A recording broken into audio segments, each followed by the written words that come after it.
Saan yung bahay ninyo? Saan yung balay? Tuwan to. Siya si Ronnie, laking bundok at ganito na rin yung trabaho niya, nagkukupra at tumutulong sa kanyang mga magulang. Kahit daw mahirap ang ginagawa niya, kinakaya niya para lang makabili ng gamit sa kanyang mga kapatid na nag-aaral. Siya po ang pamilyang nakatira sa kulungan ng baboy. Pinuntahan po namin ang bahay niya dahil lumipat na pala sila ng malayong tinitirahan nila.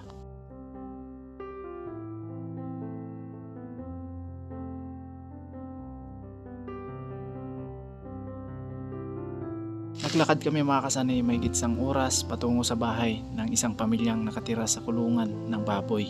Nakalipat na pala sila kaya nahirapan kami sa paghanap ng kanilang bahay. Subalit napakalayo nito mga kasani, nasa gitna sila ng bundok at napakatahimik.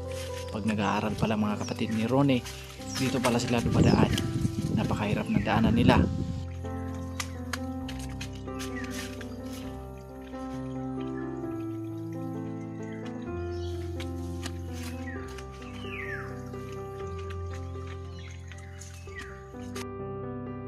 Ganon pa man, kahit daw mahirap, pero nagtsatsaga pa rin sila para lang makapag-aral ang kanilang mga anak. Kaya taos puso po ako nagpasalamat sa nagpaabot ng tulong para sa pambili ng gamit sa mga anak ni Kuya Michael.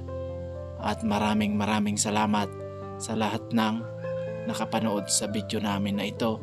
Sana ma-share po natin at marami pa tayong matulungan na kagaya nila. Ito po ang kwento ng kanilang buhay dito sa bukid.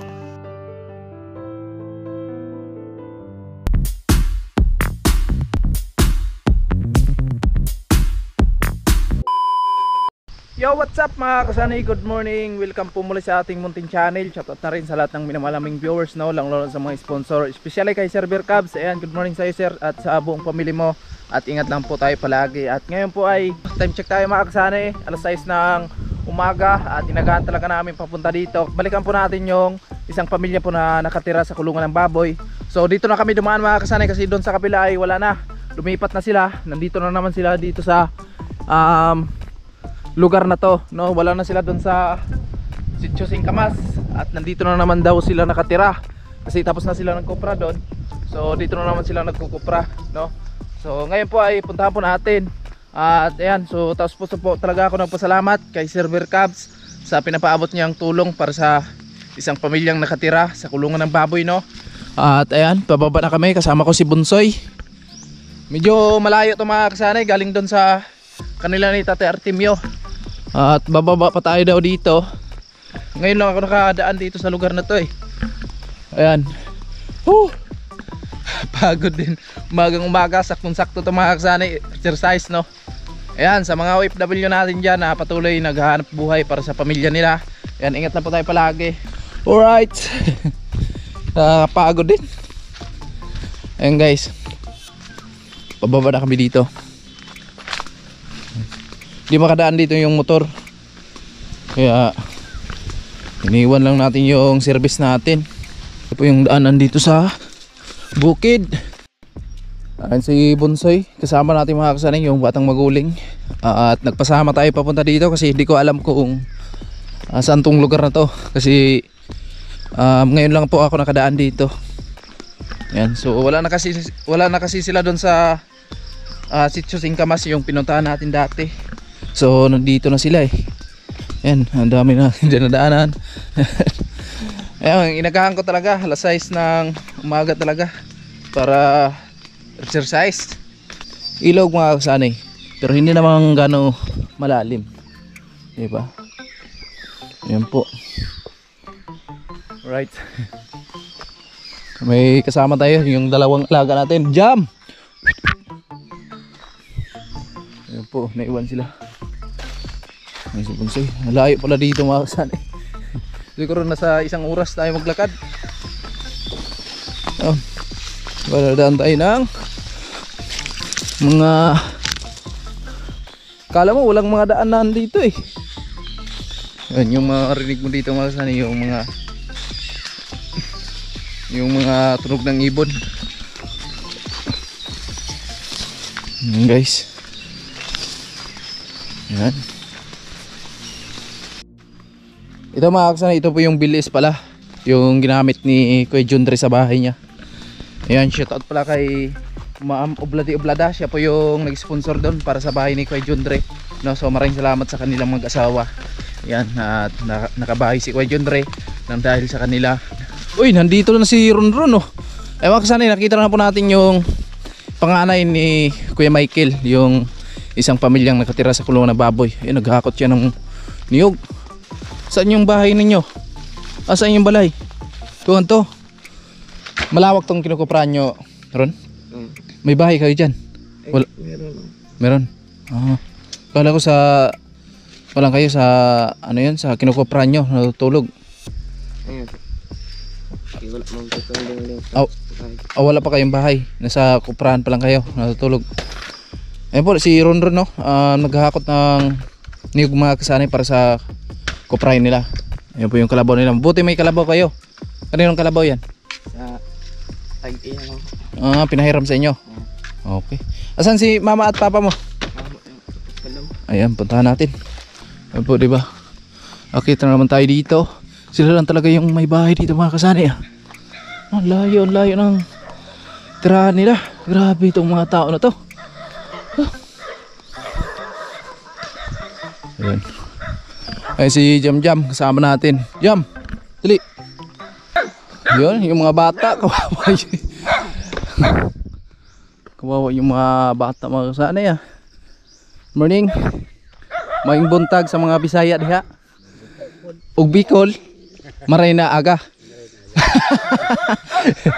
Ayun si Saysay. Ay si Tisay.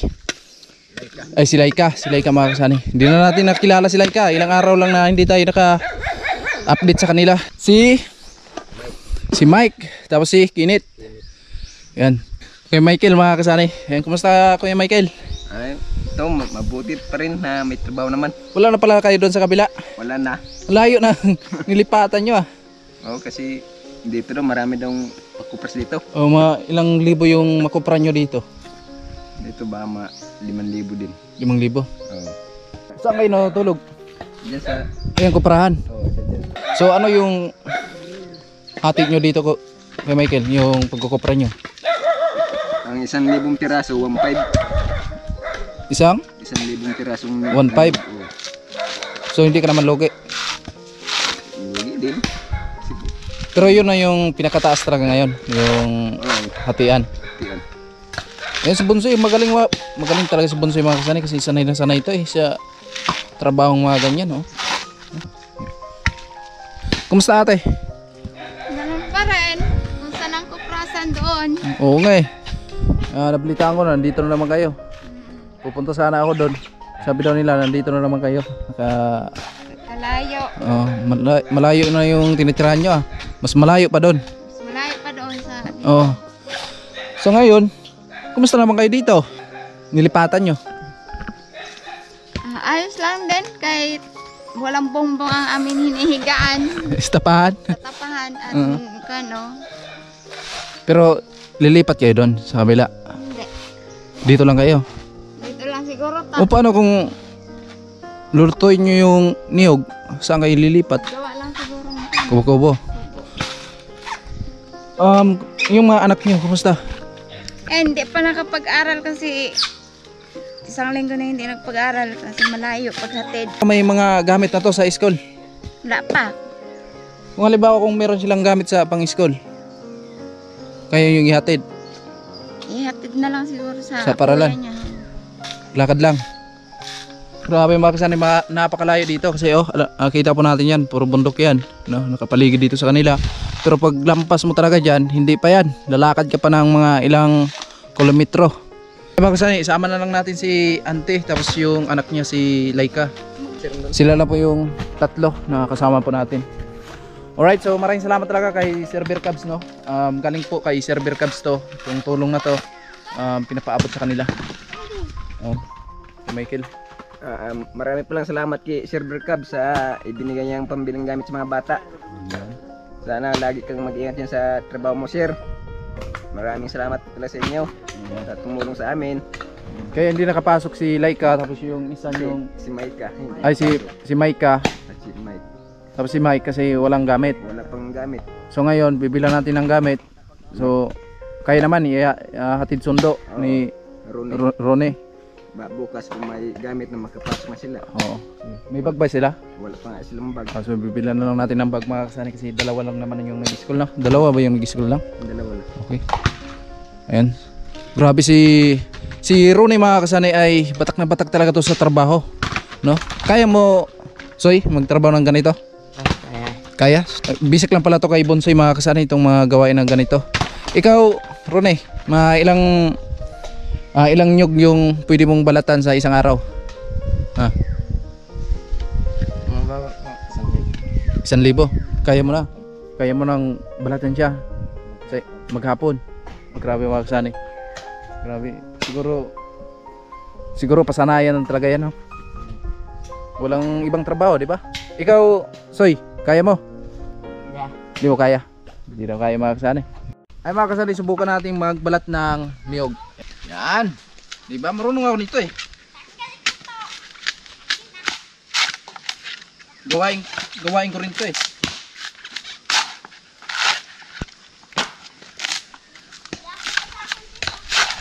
Uy. Diba? Marunong ako nito.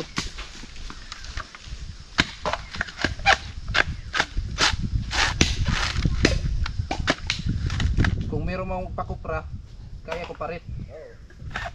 Sama na lang ako kay Michael. Magkupra na lang tayo dito. Wala, mahina ang YouTube eh. Pero magtiis ka sa isang araw, 20 lang ata yung mabalatan ko. Mukhang lugi ka. Okay lang. Basta may kasama lang. Ayan, dito sila natutulog mga kasanay, parang lah, pag nahulog dito yung mga anak nyo, malalim pala to eh. No, so ngayon po ay maluwag pa yung tutulugan nila kasi hindi pa sila nagagatong. Marami pong salamat sir sa tulong nyo at makapasok na po yung mga anak ko at isang linggo po na po hindi ipasok at wala pong mga gamit. Marami pong salamat sa inyo na tinulungan nyo po kami, ang mga anak po na makapasok at sasama po nga po ako ni Sunny pupunta sa tindahan at mag-bilhin po ng mga gamit ng mga anak ko. Ay na mga kasanay, sinimulan na namin maglakad dito sa dinadaanan natin. Ayun nga, mahigit 1 oras bago ka makalabas dito sa gitna ng gubat na ito. So kailangan daw, pag pumapasok ka sa paaralan, alas 4 ng madaling araw, ay umalis ka na sa bahay mo para hindi ka malit sa pag-aaral. So hinahatid sila ng magulang nila pag pumapasok sila sa paaralan. Hatid sundo ang ginagawa ng kanilang magulang. Kaya maraming salamat talaga sa nagpaabot ng tulong para sa kanila kasi makabili na sila ng gamit para sa school. Napakahirap ng daanan nila at may mga tirik na daanan, pero okay lang, sabi ng mga bata, para daw makapag-aral sila at makapagtapos at makatulong sa kanilang kahirapan sa buhay ng kanilang magulang. Napakalayo pa mga kasane sa ating paglalakbay, pero okay lang, napakasaya naman nakasama natin sila at syempre napakasarap sa pakiramdam na pagmasdan natin ang mga bata na nakangiti. Sobrang napakasaya nila at abangan nyo na mga kasane sa kaganapan ng ating video na ito at sana ma-share nyo at marami pa tayong matulungan na kagaya nila. Ay na mga kasanay, karating na kami dito sa kanila ni Tatay Artemio at papunta na kami ng bayan ng Makahoy. Sama natin sila si Ante tapos yung mga anak nila. So yung budget po natin ay 2K para sa gamit sa school, itong dalawa na to. So pagkasyahan lang po natin itong mga kasanay para sa gamit nila, no. At ayan, nagkape lang muna kami dito bago kami umalis. Sa kanila ni Tatay Artemio, ayan si Mike tapos si Maika, no. So sasakay lang muna tayo dito sa munting service natin. Let's go, kita-kitsa na tayo doon. Mga kasanay, dito na tayo. Ano sila? Bike? Ayan, gusto niya ng bike. Ayan, so magpili kami ng gamit sa school niya mga kasanay sa mga bata. Ayun po, sa loob. Ayan guys, nagpili na kami.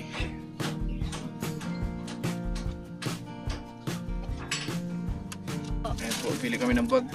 Magkano yung bag nyo ganyan ba eh? 380 ata yan? 380 no? Pero mali. Ayan, ganyan na lang ate. Oo. Oo, kasi maliit naman sila. 250, pareho lang yan ba? At ito na po yung gamit nila. Gusto mo yan, Mika? Ha? Gusto mo to? Oo.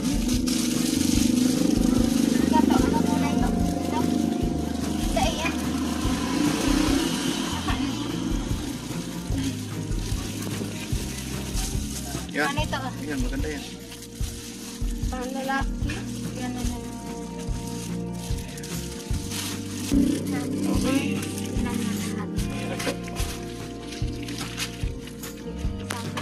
Ay, ilagay mo lang yung Mika para mamaya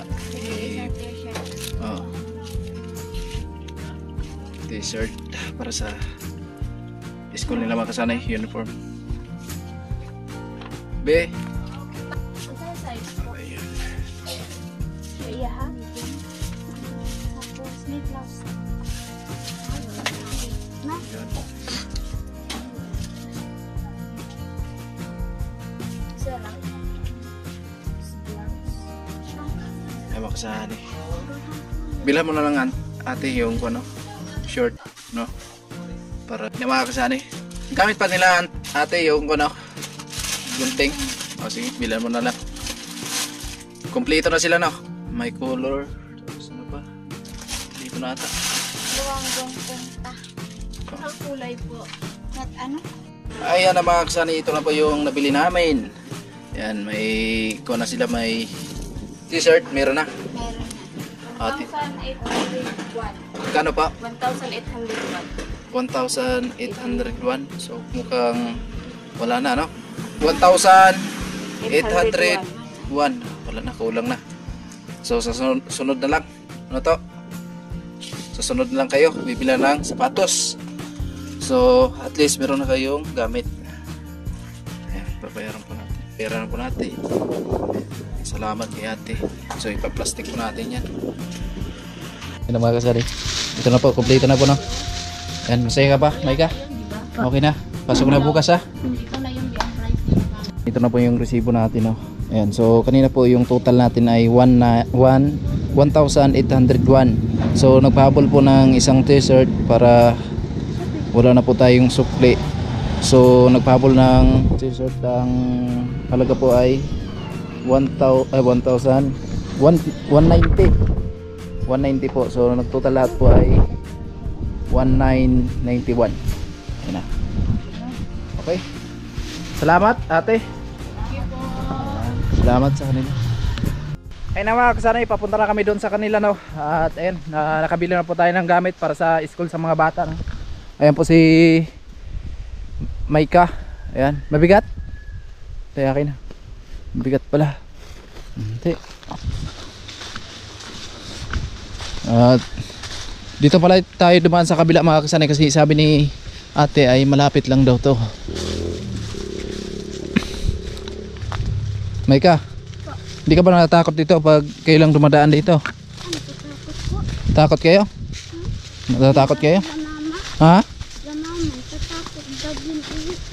Malayo pa ba to? Malayo pa or malapit na? Malapit na tayo? Malapit na? Okay. Kanina kasi makakasani doon kami dumaan sa kabila. Yan, first time ko talaga na nakapunta dito sa lugar na ito mga kasani. Diba? Ayan po yung bahay po. Ayan, sira-sira na pala, kaya hindi na sila nakatira dyan. Sa ngayon po ay dito lang muna sila natulog sa kuprahan, no? Pag inkis na nagkukupra sila, pag nagagatong, so lilipat daw sila, gagawa ng kubo-kubo. Ayan guys, yung kuprahan nila.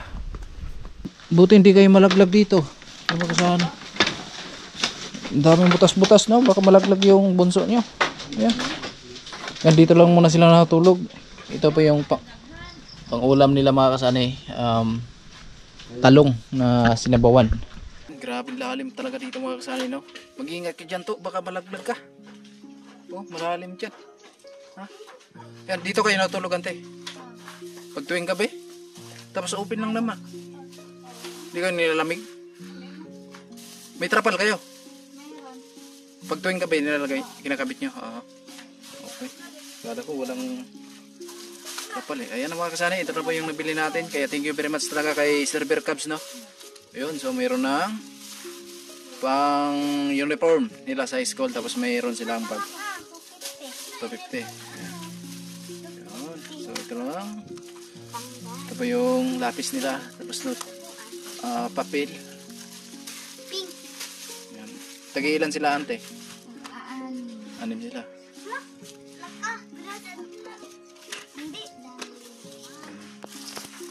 Ayan sila mga kasani. Grade 1 pa lang naman sila, no?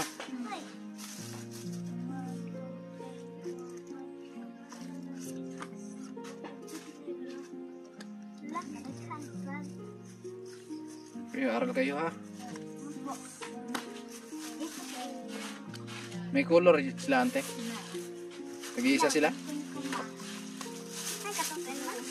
Ayun, tag-iisa sila mga kasali. Tapos may medyas. Ayan, walang sapatos. Sa sunod na lang, no? Kulang tayo, kulang. Kulang silang sapatos mga kasali kasi kulang tayo sa budget. Okay lang po yung budget natin. Ayan. Okay, meron sila. Panahal, ante. Kabila ka. Wala. Wala yung pantasa.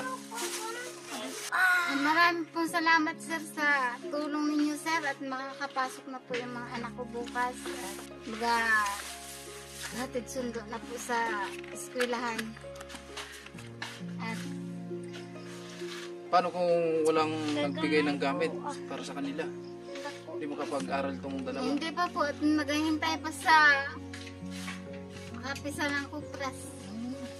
So, hindi na sila makapasok nun. Kailan pa tumatapos ninyo? Yung pagkupra nyo. Pahabol, kung pwede pa ipahabol na lang namin. Yun ang aming kwan. Saka malayo po sa eskwelahan. So ngayon, Mayroon pong nagtulong. Talagang marami pong salamat talaga sir sa inyo at makakapasok na po yung dalawang estudyante. Amay anong masabi mo at nandito na yung mga gamit nyo para sa school? Salamat po sir. Tulong po kami. Eskola na po kami bukas. Yun. So mag-aral ka lang maayos, ha? Opo. So gusto mong makapagtapos ng pag-aral. Yan. So huwag mo iiwan si Mike, ha? Ayan mga kasali. At napakasaya nila kasi meron silang gamit. Mike, masaya ka ba, Mike? Ha? Hindi yung maimik mga kasali kasi mahihain to eh. Ayan. So paano kung maglakad-lakad yung bunso mo, ate? Baka mamaya malaglag siya, no? Sobrang napakasaya ng mga bata mga kasani nang nabilhan natin ng gamit para sa kanilang pag-aaral. Makapasok na daw sila sa pag-aaral. Ngunit sobrang nahirapan ako dito sa higaan nila mga kasani. Nasa kuprahan lang sila. Natutulog pag tuwing gabi. Kinakabit lang daw nila ang trapal pag gabi na. Sobrang napakalamig sa kanilang tinutulugan. Ngunit wala silang maayos na titirahan. At ito po ang kanilang kwento ng kanilang buhay. At abangan nyo mga kasani ang susunod na pag-a-update natin sa kanila. Maraming salamat sa lahat ng nakarating hanggang sa dulo ng aming video na ito. Sana ma-share po natin at marami pa tayong matulungan na kagaya nila.